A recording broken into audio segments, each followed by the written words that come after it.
अगर आप भी चाहते हैं कि आरसीएम म्यूजिक के वीडियो सबसे पहले आप तक पहुंचे, तो लाल बटन को दबा के चैनल को सब्सक्राइब जरूर करें और साथ में बेल आइकन को दबाना ना भूलें।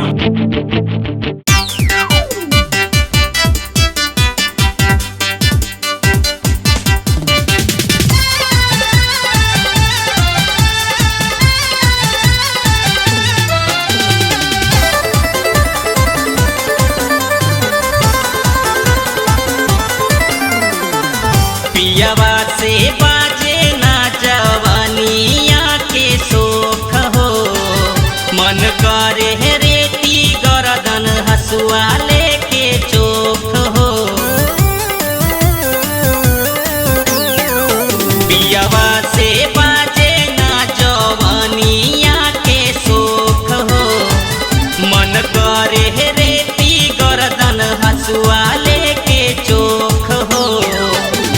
सुनर मुनर सुकुमारी के सुना बाटे को, सुनर मुनर सुकुमारी के सुना बाटे को।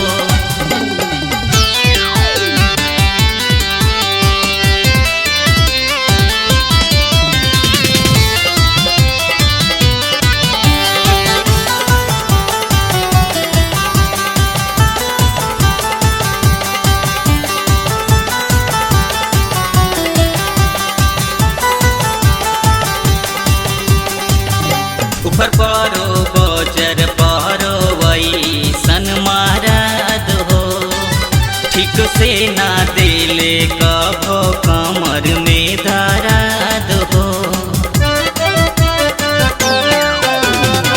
ऊपर परो बजर परो वैसन मारद हो, ठीक से ना दिले कभो कमर में दर्द हो।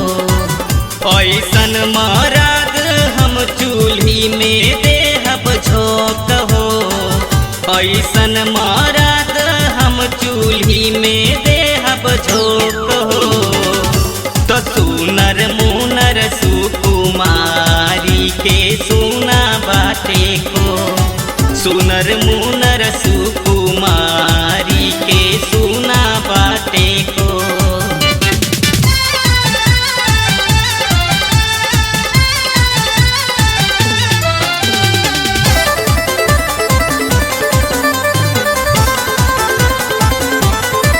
नैया लगाइब नैहर के यार से, लेहब तालाक हम ऐसन भातार से। नैया लगाइब हम नैहर के यार से, लेहब तालाक हम ऐसन भातार से। अनिल संग